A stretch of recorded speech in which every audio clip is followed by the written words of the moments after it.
Second Chance, The Devil's Mercy, by J.N. Wdowski. Part 1, Judgment. It seemed like countless years that Nikolai Vayner had stood in the endless snaking line to have an audience with the fallen angel that ruled the underworld. The heat was unbearable. His feelings of hunger and thirst never subsided.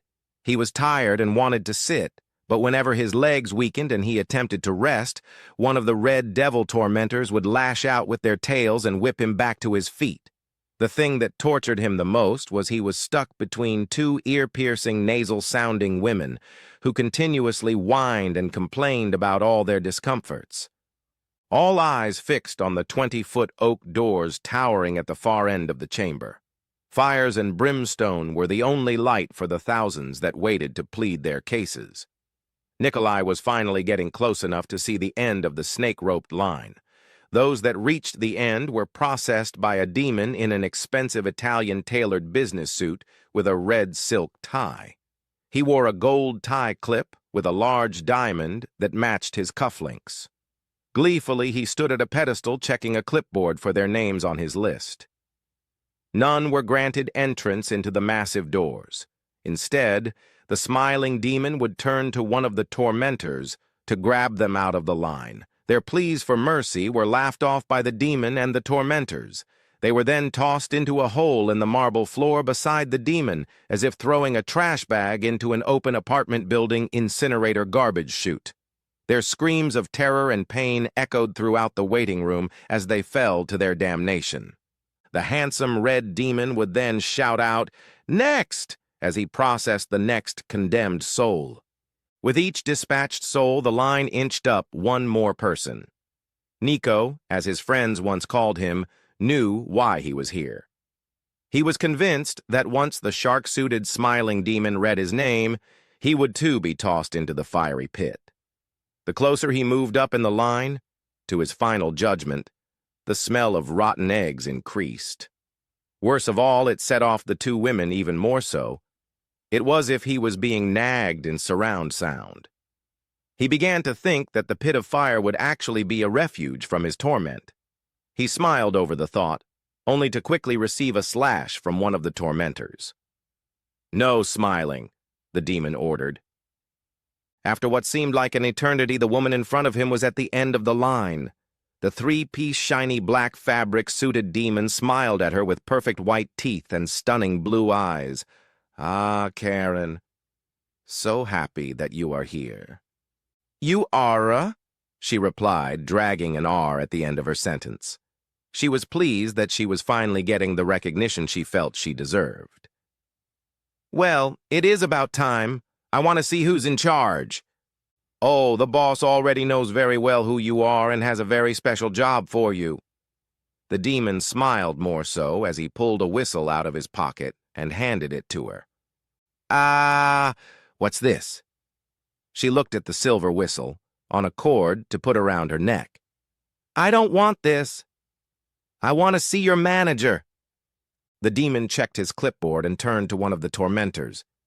"Take her to the back of the line." He turned back to her. "Anyone steps out of the line, you are to blow your whistle." "Oh, really?" she smiled, thinking she had just gotten the perfect job. "Yes, Karen, really." "We cannot waste your talents," the demon responded as the tormentor harshly grabbed her by her hair and dragged her off her feet all the way back to the beginning of the massive line. Her screams of pain and that she has a whistle fell on deaf ears. Niko was then gestured to step forward. "So, is it a whistle or the pit for me?" he asked the handsome red-skinned demon with slick-backed black hair. The demon looked down at his list. Nikolai Vayner. He then looked up from the list at Niko. "You are a special one. Not just a heartless, selfish, thieving, dishonest life, as so many of these souls here are. You're an actual murderer." "It was an accident," Niko defended himself. "Perhaps." The demon smiled. "Yet it led you down a very wicked path, did it not?" "Hard for a teen to serve hard time," Niko responded. "I hung out with the wrong crowd, that's all." "Sure it was. the demon responded. Well, your status gives you a chance to talk to the boss. At that moment, for the first time since Niko had been waiting on the roped line, the two massive, tall, fine oak doors swung inward. Walk right through.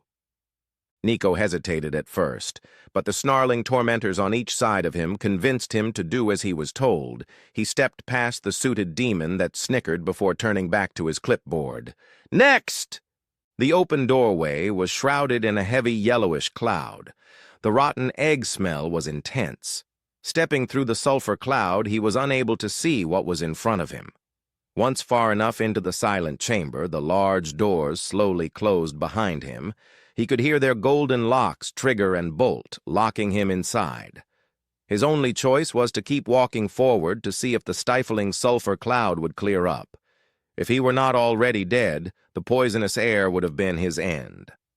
Burning at his eyes, the sulfur cloud finally dissipated as he entered deeper into the chamber. The smell of sulfur was replaced with the smells of sex, male seed and female love juices, mixed with sweat and hints of blood. Moans of pleasure and agony echoed the marble hall. Clearing his teary eyes, his vision came back into focus. On his right side, many young, attractive women were nude and tied down spread eagle upon rough wooden tables shaped like X's. Completely exposed and vulnerable, they were being repeatedly used by a train of lustful devils that filled them with their acidic seeds. The women cried not only from the pain, but also the humiliation. They were nothing but pieces of meat for the pleasure of the demons. Some devils muffled their crying with their wet, forked-tongued kisses, or worse. Niko realized instantly that this was not a sexual orgy of pleasure, but a perverted orgy of torture and abuse. He turned away from the perversion only to be shocked that on the left side of the vast chamber were countless lines of stripped males and females tossed face down over wooden sawhorses. Their arms and legs were tied in order to spread them wide open to be continuously sodomized by laughing devils or tormentors. Their screams of degradation and pain only excited the wicked creatures more so. Burning demonic seed mixed with blood dripped down their inner thighs as they were abused by lines of devils. Every muscle in Niko's body clenched as he thought, "Is this my fate?" "Come closer." A voice ahead of him gently spoke over the moans and screams around him. He stepped forward, seeing clearer a figure on a raised golden throne. Purple felt fabric cushioned the back and the seat of the chair. A very handsome, angelic-like nude man sat on the throne. Two shapely, young, attractive women knelt in front of him, both serving him. He had one hand on each of their heads, forcing them to continue pleasing him. He looked up at Niko and smiled with pearl-white teeth and sparkling blue sapphire eyes. His golden hair cascaded down to his shoulders. Even though Niko was never into men, he had to admit that the man sitting on the throne was the most attractive man he had ever seen. He thought he looked like Hitler's wet dream of the perfect Aryan male. His body looked as if it was sculptured out of marble by Michelangelo. "You're the devil?" "Lucifer. Please call me Lucifer, Niko. May I call you Niko?" he asked. "I am not in any position to tell you what to do," Niko replied. "That is very true." Lucifer gave an angelic laugh. "I knew I would like you." "You are not what I expected," Niko answered, still shocked by Lucifer's appearance. "I get that all the time. I guess you expected a hoofed, bat-winged, red monster with horns on his head and pointed ears. No?" "Well, yes." "I did," Niko admitted. "Fallen angel, remember? Just lost my wings." That's all. He smiled as he pushed away the two kneeling women, exposing himself to Niko as he stood. "I am sorry. Where are my manners?" He used his hands to gesture to several nude men and women standing at attention. "Among the women we have cock teases, gold diggers, adulteress, and my favorite, the corporate ladder climbers. Or is your cup of tea males?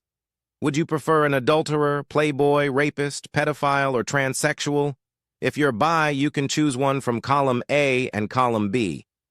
Lucifer made himself laugh. You don't have any plain female prostitutes or porn stars? Niko smirked. Lucifer shook his head no. Some, but not many. At least they are not deceitful creatures that play with others' hearts. They are honest in their transactions and what they are. With disgust, Lucifer looked at the naked men and women that stood at his call. These wretched souls used sex and love as a means to manipulate others, or worse, force them to do things against their will. So I guess, since I was honest in my love life, I will not find my damnation in this hall, Niko asked. Lucifer laughed. Of course not. You're a murderer, much more evil than these scum.